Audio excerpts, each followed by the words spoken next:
So Mary, how did you plan your US, visa application? I'm sure, again, being an international student must be a new thing altogether for you, how to apply. And for university, it's a different process. So, did you get any kind of assistance from your university? How was that entire process? Yes. So when it comes to immigration, this is where you want to make sure you have enough time because it is a long process. So for studying in the United States, you need to have what is called the F1 visa. The F1 visa is really a student visa. It's an international student visa. And the process of obtaining that university approved F1 visa is you need to first work with your immigration office in the university that you've been admitted to. They will be able to provide you with what is called the I-20. And in terms of funding, a lot of schools are very generous with scholarships. So that comes back to making sure you have a very attractive package of your SAT, your high school transcripts, your TOEFL, your letters of recommendations. So when you have a very high profile package, you also be in a good light to be considered for scholarship. And this might differ from school to school, but most schools, when you put in your application, you're automatically gonna be reviewed for a scholarship. So based on your application, the school I also want to put it out there that the school wants great students.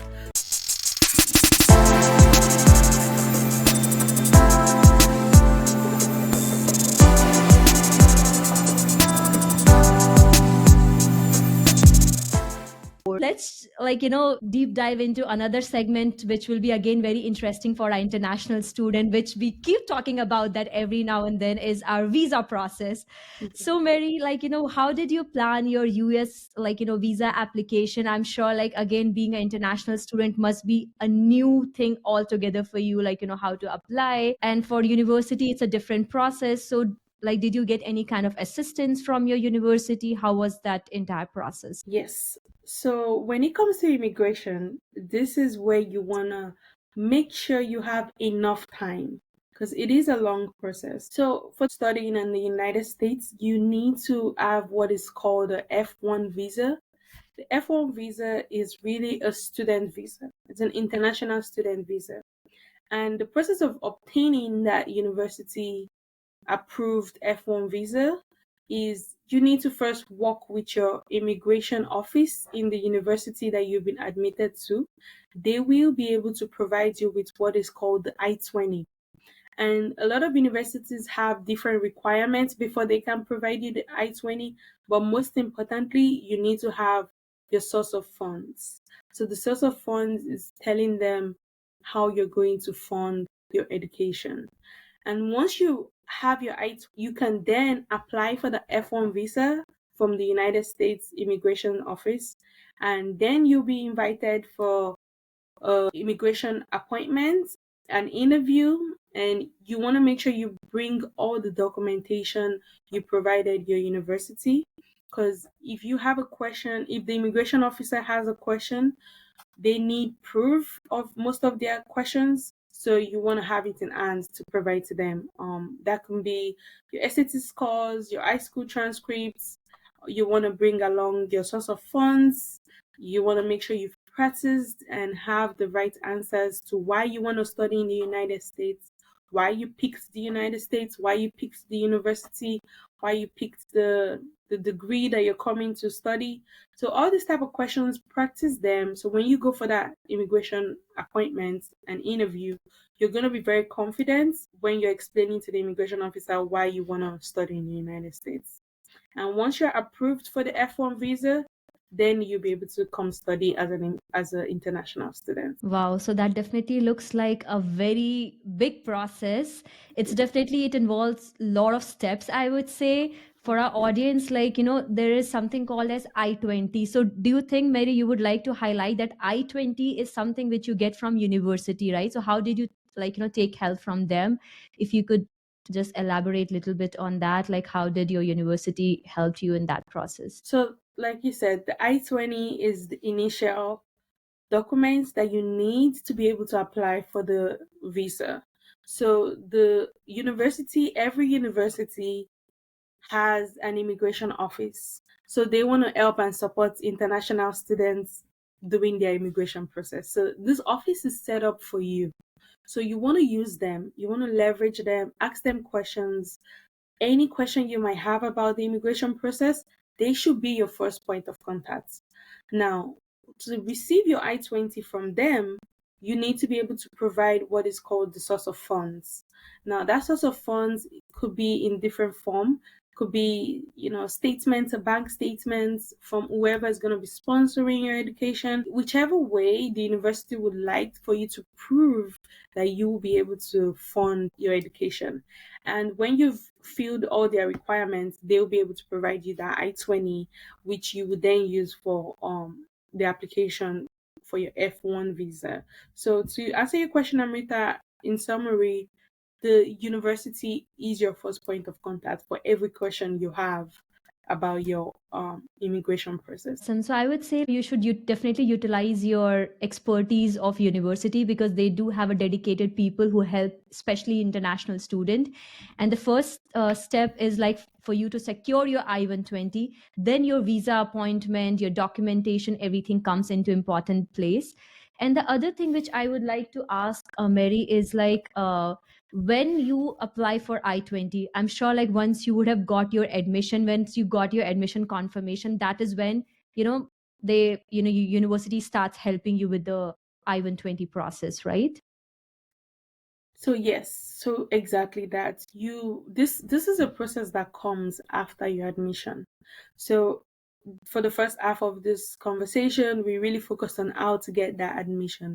So I would say once you focus on the admission first for the first couple months of your planning, and then your immigration aspects will come as a later part when you receive your letter of admission.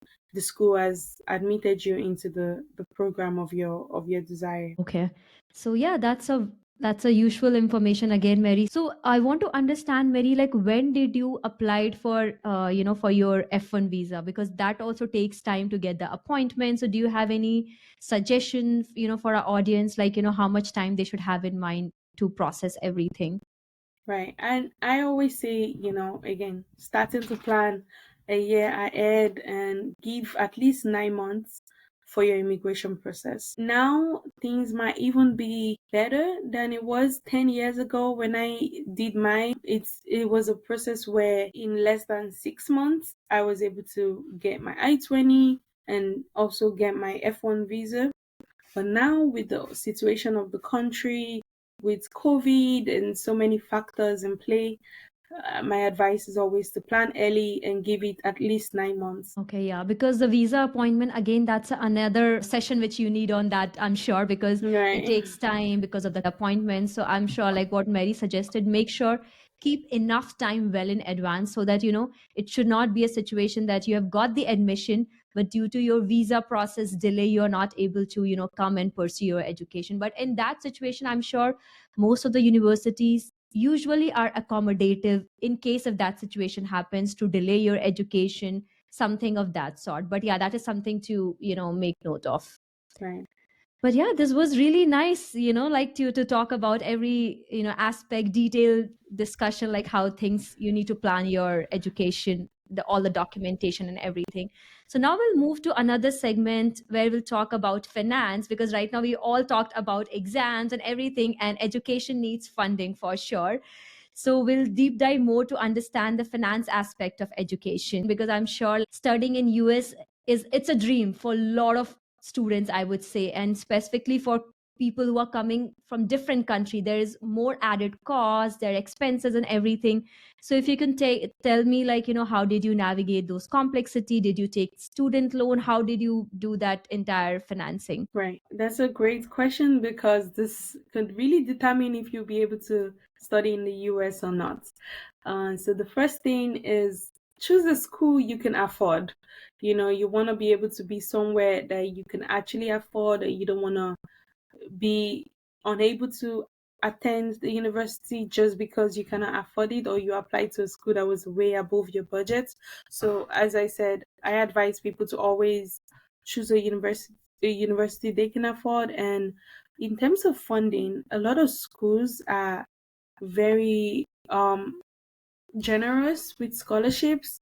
So that comes back to making sure you have a very attractive package of your SAT, your high school transcripts, your TOEFL, your letters of recommendations.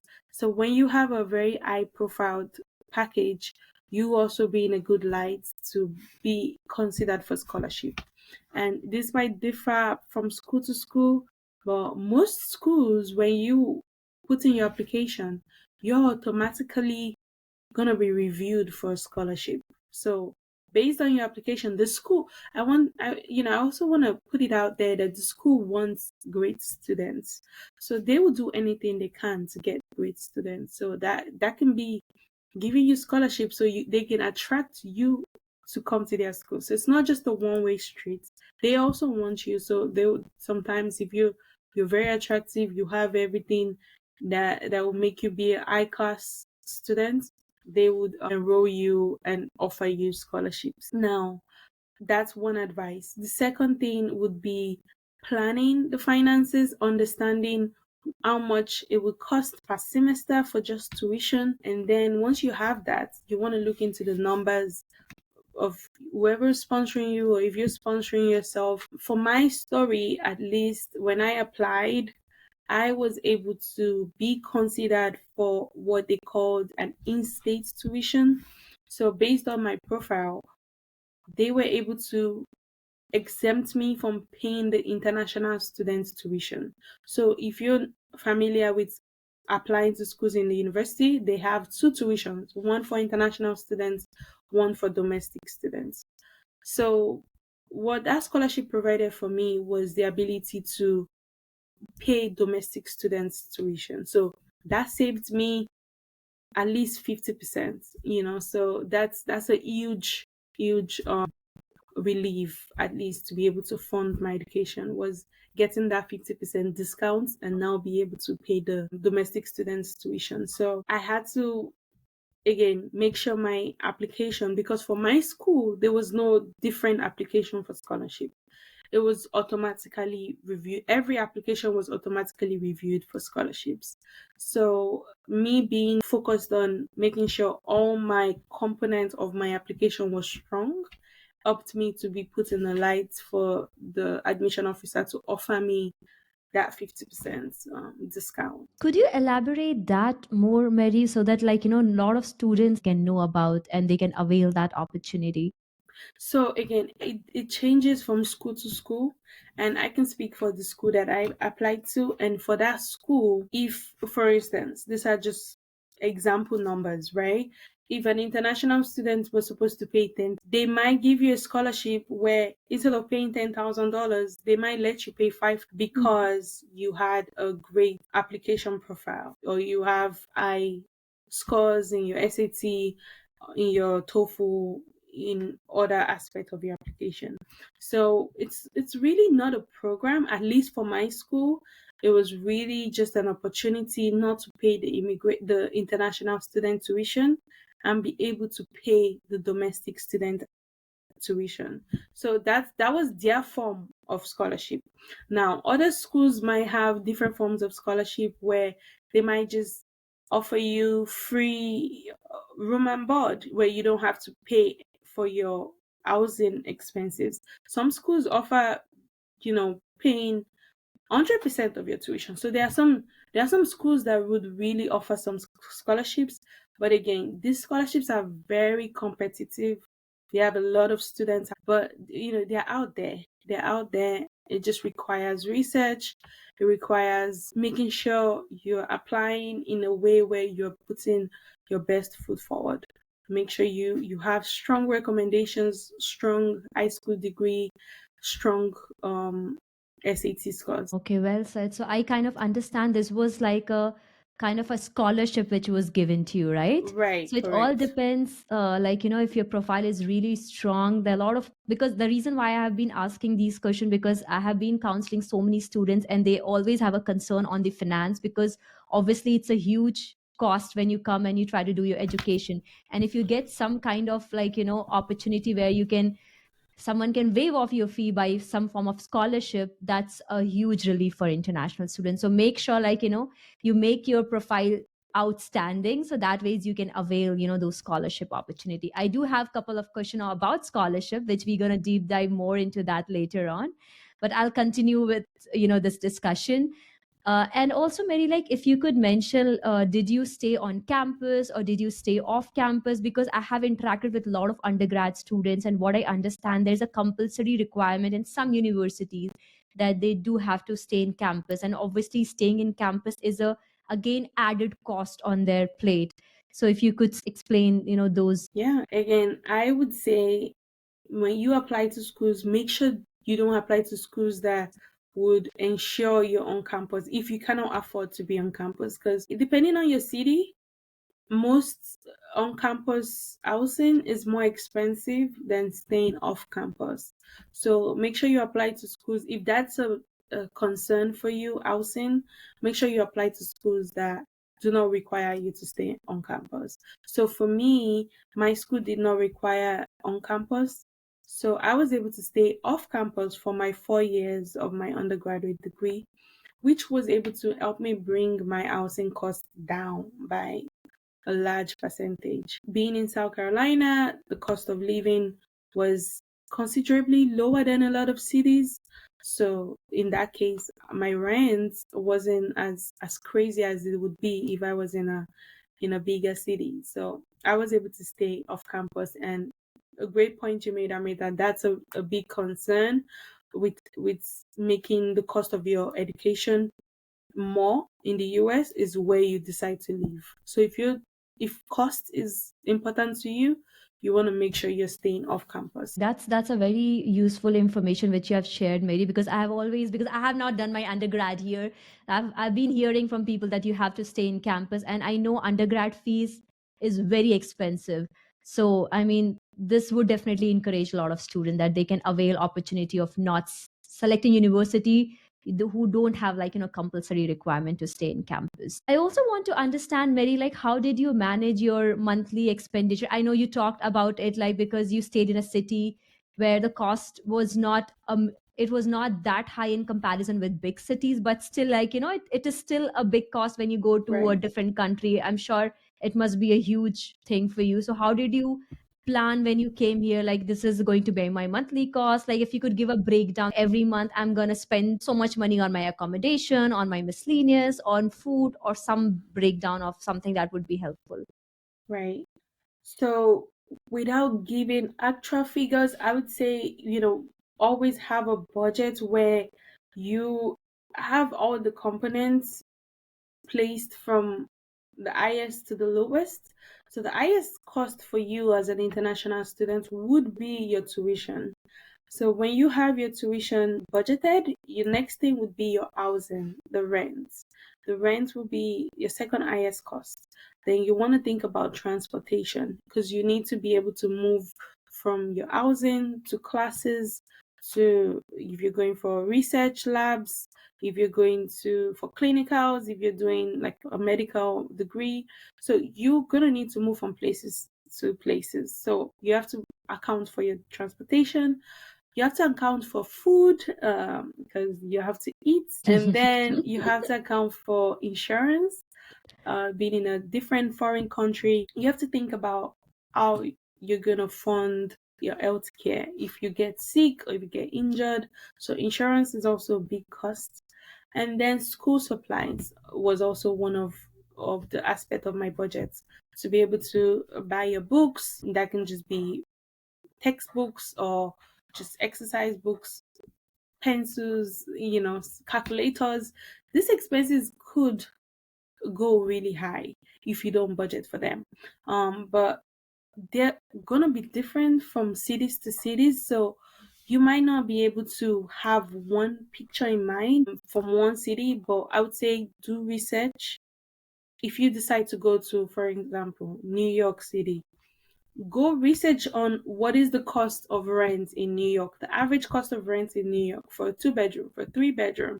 And then you want to plan using that figure for the average cost of transportation in whichever city, average cost of food, average cost of gas, average cost of insurance.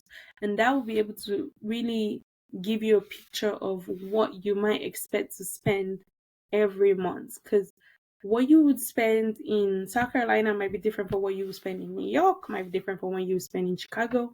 So a number might be different for everyone. So doing research for what the average cost of living in each of the cities for the schools you're applying in will give you a picture of a breakdown of what you expect your budget to look like every month. That's a very valid point. Like, other thing which I want to understand, Mary, is like, did you do all these research by yourself, or did you feel like you already had someone?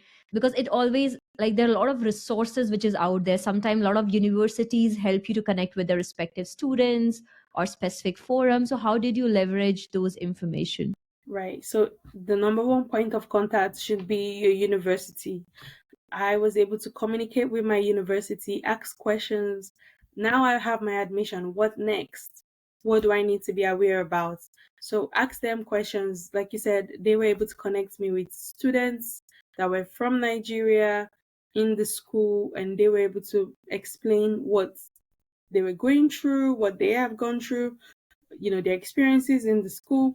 So don't be afraid to reach out to the school if you have any questions about expenses, and they'll connect you with current students. They will connect you with alumni. They will connect you with people that are already doing what you want to do, and that will help you to draw a better picture of what how you should be planning. So always be inquisitive, I would say. All the information is out there. It's just that you need to reach out to your university and they're going to help you in connecting with those folks to get more information. I think we already touched upon about scholarship, but I do have a few more questions. Like, if you could provide a little bit more insight, when do you get to know that whether you'll be eligible for scholarship? Because sometimes you plan your education, for example, long back when you think like, I can afford only so much, but you do not know whether you'll be able to get that much scholarship. So do you think like university they put out there, if you're gonna meet so much requirement, you're gonna avail? Like, how did you get to know? Like, university, do they tell you upfront? Example I'll give, like when I applied, I could not avail scholarship because there's a time period also. If you're an early bird, they have more budgets to avail scholarship. Do you want to add on something on that, Mary? Yeah, to piggyback of what you said, you want to apply early. That's the key. Don't apply close to the deadline, because when you apply close to the deadline, most of the scholarships have already been given out to other students. So apply as early as possible. So that's for the scholarships that are on the website, on the school's website. There are some scholarships that are outside of the school. You can research scholarships available for international students, scholarships that might be available for people from the country where you're from. There's some scholarships that are available for people of a certain descent. There's scholarships available for people that are studying a particular program. So there's so many forms of scholarships, but you won't know unless you actually research it. So depending on what you're coming in for, if you're coming in for mathematics and you're from a certain descent, you can research scholarships for people of this certain descent, scholarships of people coming from this country. That's something you might be able to find, and surprisingly might be able to assist you with your education. So don't just focus on the school. The school is your number one, but there are also some outside scholarships that you can apply for as well. Awesome. I think this was very useful content, Mary. And I would suggest to all the students, like, you have to ask that question from the university as well. Sometimes it happens that you don't ask those questions and they think like maybe you can afford that. But it's Right. important to let them know, like, this is what is my budget and I would want to avail the scholarship opportunity. So try to gather as much information as possible from the university. Yeah. But yeah, I think those are the questions which I had. I think we already talked a lot about scholarships, so I'll deep dive more, about your experience and everything in the university. So, did you had like chance to work in the campus, Mary? If you could share your experience on that. Yes, so that was number one, one of the most important things for me. When I got into the university, I applied for open positions on campus. And, as an international student, don't be afraid to only apply online. Sometimes you can walk into offices on campus and ask, do you all have an open position? Would you all be looking for somebody to help with front desk, somebody to help with paperwork? So they are very receptive to people that are proactive. So apply online, feel free to walk into offices. I remember in my college days, I used to go from offices to offices asking them, do you guys need somebody? I'm available. And that was how I got my first on campus job. I applied online. I didn't hear back. I went straight into the office and I told them, I'm available. Do you all need somebody? And they were like, yeah, we need somebody. So don't be afraid about working in. And that was how I got my first on campus job. And that was a job I had for 2 years on campus that assisted me with housing, just life expenses, food, transportation. So that's a way to be able to fund some aspects of your time in the United States is to apply for on-campus jobs. So this is again one very important aspect which I always keep telling a lot of international students, because they come here and they are not bringing most out of themselves. They have to be there. What Mary pointed out, that you have to go and keep asking if someone needs help, and don't be shy to do this work or that work, because you're an international student and you want to fund your education and you want to gain that experience. So it's not just about the money perspective, but it's also gaining experience in United States. So that's also going to build your US experience. So you're going to highlight in your LinkedIn, in your resume, because everybody wants to see your US work experience when you actually going to graduate. So that's a number one thing. So how was transitioning your life and your education in USA? Because I'm sure you come from a different country, understanding people, culture. So how did you navigate those, Mary? Yeah, so first you have to deal with the culture shock. You're coming from a different country to a brand new country, you don't understand the culture. So there will always be that culture shock. But you need to give yourself grace for the learning curve. You're learning some people are learning the language, English, some people are learning, the way of life here. So there will be a culture shock. So for me, I try my best to surround myself with people that have been here for a while. So learn about their experiences, how they navigated when they came. Don't just be alone. The loneliness it can be easy to get lonely, yeah, because your family is back home, everything is back where you came from.